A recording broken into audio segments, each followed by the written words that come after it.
As always, Ted, kick us off. Who do you have as your winner of the week? I may be a little premature on this, but it sounds like the Chargers are getting Jim Harbaugh.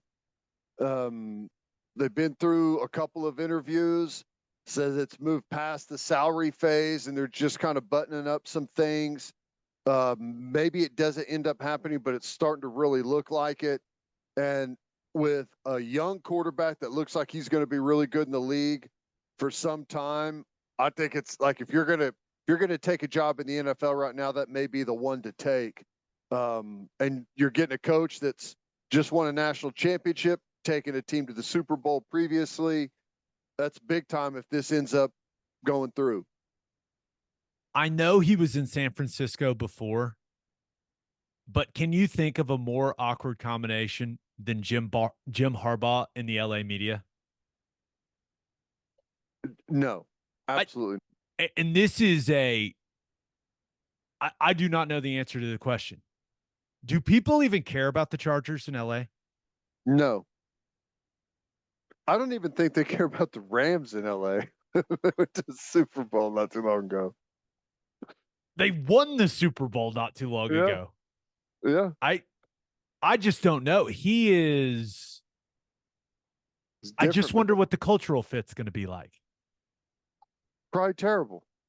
But, you know, it, you're pretty siloed off from the rest of the world whenever you check in and it's training camp time and off you go for the regular season. I mean, he's a weird dude. Does he fit in anywhere though? It's a good I, point.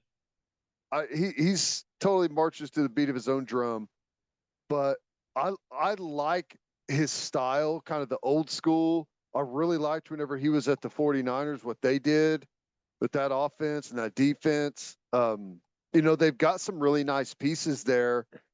They just got to add to it a little bit, build that team from the inside out, and if that's where they end up, they get Harbaugh. I think it could end up being a really good match.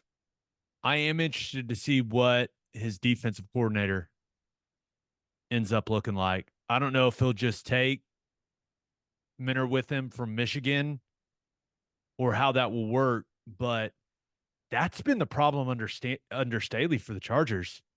He's supposed to be this defensive whiz, and their defense has not performed at a high level. Yeah, yeah. I don't know what he's going to do, but do you remember who was his DC when he was at San Francisco? Do you remember? No. I know Roman was the OC, right? Um, I don't know, but I don't know. I think he typically likes some of those bigger pro style guys that have some athleticism. I mean, he's got a quarterback that could do it. He's got all the tools, just needs the right system around him. This says Greg Minuski. Minuski. Okay. 07 to 2010. Vic Fangio. Oh, Yeah, I was about to say it was after that whenever they went to the 11 to 14 was Fangio. yeah, okay. So that's when they went to the Super Bowl and played the Ravens. Yeah, he's pretty good. Yeah. Not a Yep. great head coach, but if you talk about just defensive coordinator, that guy knows what he's doing. We'll Uh, see. Hey, I can't believe I'm saying this, but dude, I'm gonna be sad that Jim Harbaugh's not in college football anymore. I know. Just such a character. He added a lot, and slowly but surely, like these legends, like these legendary coaches are getting phased out of it. Yeah, I know. It's wild to think that, I mean, Alabama, Michigan, um, all right, the coaches that have left these big time programs. I mean, Brian Kelly left Notre Dame, Lincoln Riley left Oklahoma. Like the sport changing and like how the whole like the structure is moving we've had some serious movement at some really big jobs in not a very a pretty short amount of time. Saban, in my opinion, was the face of college football. Mm-hmm. In my opinion, it was Saban and Kirk Herbstreit, kind of the faces of college football. I Who is it now? It's a good question. Kirby? I don't It think would have so. been Harbaugh, but he's going to the What NFL. would have been Harbaugh. Um, like the star test, right? I've told you about the star test. My wife does not follow sports, but if she knows who you are, you're a superstar, right? That's just kind of how it is. She could pick Saban out of a lineup. She could pick Jim Harbaugh out of a lineup. She could not pick Kirby Smart. She would have no idea who the hell that is. So he is not the face of college football. Then So I who don't know who. is? Well, right now it'd be either Brent Venables or Lincoln Riley, probably, according to my wife. Well, hey, OU really gets things rolling. There's nothing stopping from Venables being the Yeah. face of college football. Hey, it's open for the taking. It's not Ryan Day. No. It's not Brian Kelly. It's not Dabo. He's definitely got the most sound bites that people talk about. That's for sure. Yeah. But I don't know. It's it's a vacant role right now. It's probably still saving. still, still Nick Saban. Still saving. All right, who do you have as your loser of the week? Gary Sheffield, Hall of Fame voting, Major League Baseball.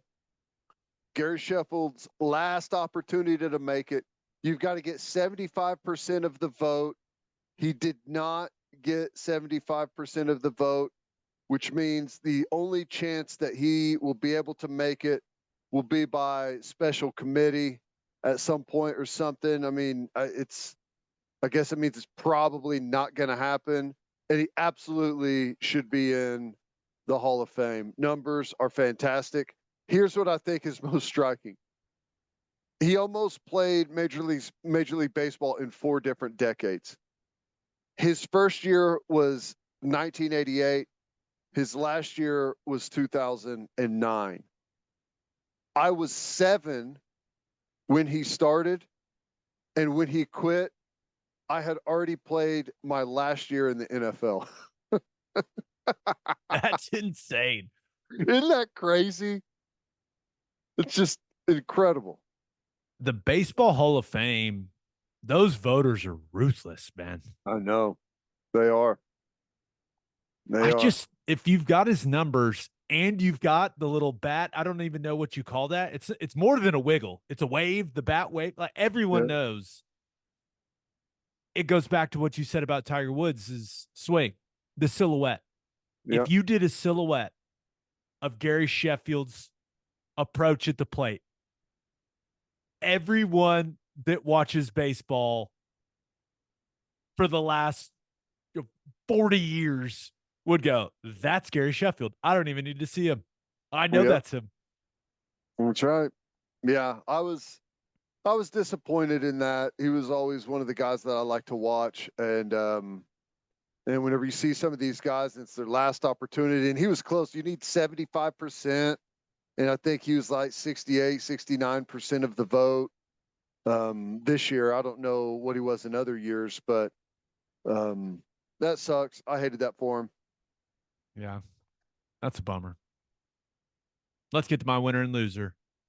But first, elevate your tailgate with Chapel Supply and Equipment in Oklahoma City. Chapel Supply and Equipment has generators and inverters on hand that'll give you all the power you need so you can take your tailgate to the next level. They've also got top of the line heaters to keep you warm during those cold tailgates later in the season. They're Oklahoma owned and operated. Elevate your tailgate by calling 405-495-1722 or visit chapelsupply.com. That's CHAPPELL supply.com. And attention business owners, you need Insurica in your life. Insurica is one of the country's largest insurance brokers with 30 offices throughout Oklahoma, Texas, and the Southwest. Insurica is able to customize programs by accessing the latest information from many insurance carriers. They compare and contrast coverage offerings and pricing in order to design a cost-effective, comprehensive program to meet your business's specific needs. If your business partners with Insurica, you'll save huge amounts of money and take back control of your total cost of risk. If your business wants to be best in class, connect with Insurica at Insurica.com. That's INSURICA.com. And head to opolisclothing.com for our podcast merchandise and the best OU gear out there. That's OPOLIS clothing.com. Use promo code TED, TED for 10% off. That's opolisclothing.com. Use promo code TED for 10% off. Buttery soft and 10% off. For my winner of the week, thought about going with Joel Embiid. My goodness. 70? Did you see Durant's reaction when the reporter told him that I heard Embiid someone scored talking 70? about it. He just went 70? And he was sitting there, and it was pretty funny to see his reaction. But 70 points for Embiid. Oh, by the way, they were playing against Wembanyama and the Spurs. Think he wanted to send a message? Yeah. I believe Embiid is SGA's biggest competition for the MVP award. I just don't know if he's going to play 65 games or not. But dropping 70 with Wembanyama on the court is, some would call that an MVP type moment. Yeah. And I think he hit 1-3. I'd say so. I mean, 1-3? Yeah. Man, that if he hit 1-3, I almost switched my opinion from that's incredible to that is like absurd defense. But I'll give it to him. Joel Embiid was 24. Awesome. He was 24 of 41 from the field. He was 1 of 2 from the three-point line. Wow. 21 of 23 from the free throw line. 70. Wow. Hitting 21 of 23 free throws for a guy that size is just... That's incredible. His touch, I mean, I don't know. That's got to be, I don't know what his season free throw percentage is, but I mean, for a guy that's 7 foot plus listed, I mean, it's got to be one of the higher ones out there.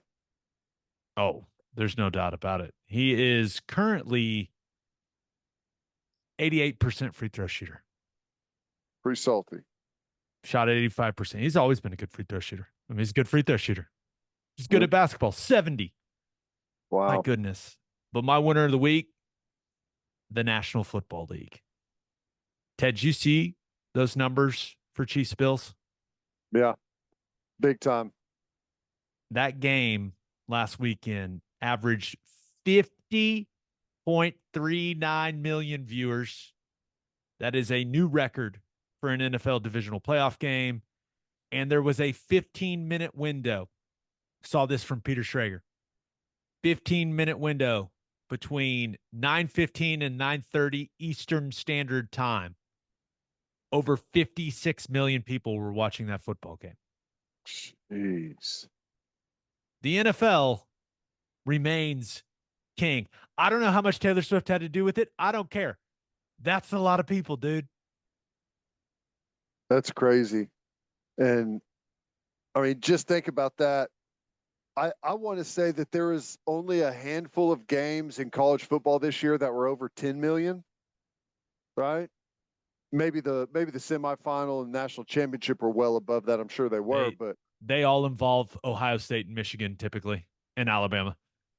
Yeah, that's big numbers. Big numbers. And this is our way to preview the AFC and NFC championship games a little bit, because I'm interested in what the number for Chiefs Ravens is going to look like. Who do you like? Baltimore, a 3.5-point favorite currently at home. What are we thinking? I think Baltimore's the better football team. They're at home, which is an edge. But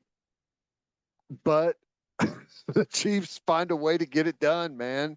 They always find a way to get it done. I their defense is really good. If they can slow down Lamar Jackson, they'll have a chance. But I got to go Baltimore. Plus, I saw the graphic that already said Baltimore's playing San Francisco. So how can I go against that? The TV guide thing. Yeah, Oh, that's so good. But I'm not betting against Mahomes. And I'm a big fan of Lamar Jackson's. I am not a Lamar Jackson hater by any means. But the only guy that's beaten Mahomes in the playoffs? Tom Brady? Is is that right? Yeah. that right? Uh, Lost in the Super Bowl. Joe Burrow beat him, didn't he? Burrow. Burrow and Yeah. Brady. Burrow and Brady. So we'll see. I'm just gonna have to see Lamar Jackson win that type of game. Yeah. No, I'm with you. I I'm think their with defense is salty, though. Kansas City.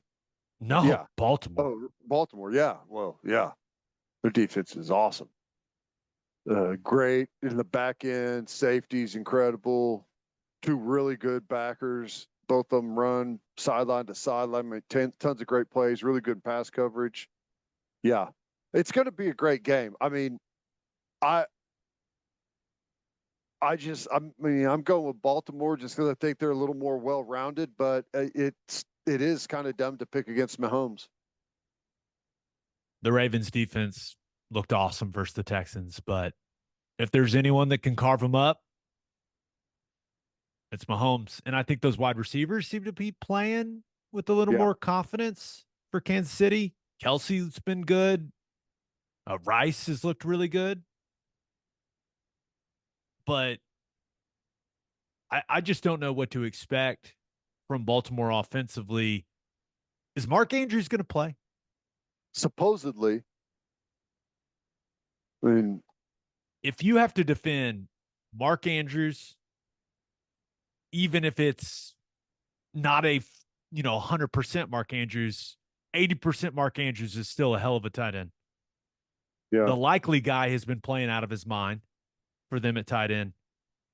If you have those two tight ends and you've got Lamar Jackson's legs to worry about, you talk about putting linebackers and safeties in a torture chamber. My goodness. yeah. I hope Mark Andrews plays, but I wonder like, how much can you realistically expect out of him? First time back, he's missed. Gosh, what halfway point of the season? Is that when he went out? I mean, it was a long time ago, so he's got to be a little rusty. But still, I mean, it's going to be nice to have him back in the lineup. I mean, I'll take Baltimore, but I think it's going to be.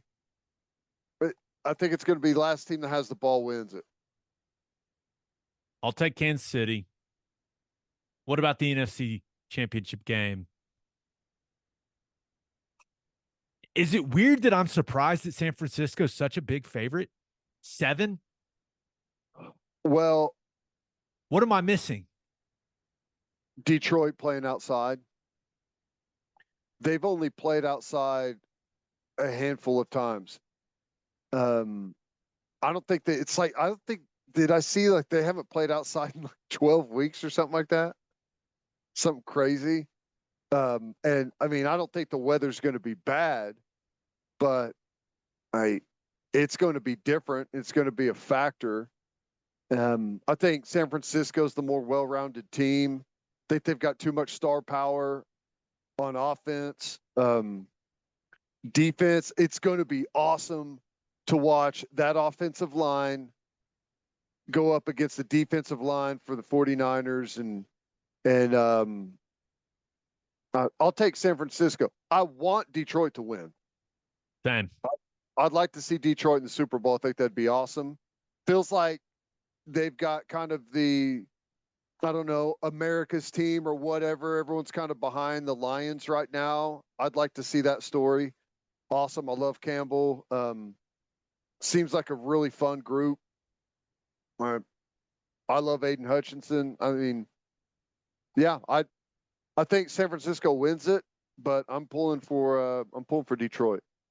Do you think Brock Purdy is going to play well or not? I kind of hope he plays really well. Yeah. I Yeah. think it'd be fun. Yeah. If he doesn't play well, they're going to lose. But I don't know. They can run the ball good enough to still win if he doesn't play well. This is Christian just McCaffrey's pretty good at football. yeah. No, if he, I'll say this: if Brock Purdy plays well, they cover. I just haven't been blown away by San Francisco's defense. Yeah. And I certainly wasn't blown away by the way that they looked against the Packers. Yeah. And I think that Johnson, the offensive coordinator for Detroit, is one of the best out there. There's a reason that all these teams want to interview him for the head coaching jobs. Maybe able to scheme him up a little bit, man. I don't know. I get subtle team of destiny vibes from the Lions. I do too. What's the best Super Bowl matchup? Like Lions Chiefs. Lions Chiefs. You got the star power and all that comes with the Chiefs, and then you've got Yeah. Dan Campbell. That actually, if that may be whatever the record for viewership for Super Bowl, maybe you can't compete with the old days whenever that's literally the only thing that was on and There were everyone 3 channels. right. But as far as like modern recently, that probably be the most watched Super Bowl, I bet. We'll see. It's going to be a fun weekend of football. Yep, I agree. For my loser of the week, thought about going with Milwaukee Bucks coach, former Milwaukee Bucks coach Adrian Griffin, fired after 43 games despite having the second best record in the Eastern Conference. Doc Rivers has been hired. Doc did not last in the broadcasting game very long. He got tired of it. He said, guys, come on, let's pull a coup. I want to be your coach. And Ted, I can't imagine this doesn't happen if Giannis and Dame Lillard don't say, hey, get this guy out of here. Yeah. I don't know. There's got to be some type of story there. I don't know what it is. I'm sure there will be. I feel like it's always the Athletic that has the what went wrong. Yeah. It's coming soon. It may already be out. Hey, you know what? Make it halfway through your first year and then collect 4 years worth of checks. There ain't nothing wrong with that. It's a good way of looking at it. I'm not sure what part of his, how much was guaranteed. You would assume a lot. For my loser of the week, though, should I go with Karl Anthony Towns or should I just go with the entire Minnesota Timberwolves? How do you lose to the Hornets when a guy drops a franchise record in points? I don't know. I don't know. I'm just going to take the whole thing. Give me the Timberwolves. Okay. And the reasoning, Anthony, did you hear what Anthony Edwards said after the game? No. He basically made it sound like Karl Anthony Towns got off to such a hot start that they just decided, hey, we're going to let him shoot and see how many points he can score. That's how he made it sound. Dude, what? Hey, Listen, man. I'm not a fun hater, but that is not how serious basketball teams operate. And that is why Chris Finch, their coach, was so pissed. His quotes after the game were brutally honest and a little refreshing. He said it was an absolute disgusting performance of defense and immature basketball all the way through the game. Woo. He also added, this is what happens when you have this type of approach. Man. He cooked him. Hey, I like it. And what I really hope is that game specifically ends up costing him the 1 seed to the Thunder. I'd like that too. He had 62. Cat had 62, and they lost. Oh, I just figure we'd see how many points he could score. They got outscored 36-18 in the fourth quarter. Oh my Uh, gosh. just a oh, Carl Anthony Towns couldn't even enjoy it. And it kind of looked like I think Fitch may have tried to benched him towards the end of the game. If there's a couple minutes left, and they're showing him on the bench cussing into a towel. One other thing on this game. The NBA's last 2-minute report for this game said there were 10 missed calls. Oh my God. Which, what? Uh, in what direction? I, there were a couple. Carl Anthony Towns on one drive got fouled twice by two different guys. No call. That was mentioned in the old last 2-minute report. Jeez. I mean, 10 missed calls in the last 2 minutes. That sounds like the old school NBA referee betting situation you had going on. That's pretty bad. All I 10 know missed calls is in 2 minutes. Whew. with that Timberwolves loss and the Thunder's win tonight, just in case you missed it earlier, Ted, let's take one more look. Mm. Oh, Thunder on the one Oh, line. yeah. That's See the that? one seed, baby. That's 30 the and one seed. 13. Birthday Awesome. shout out.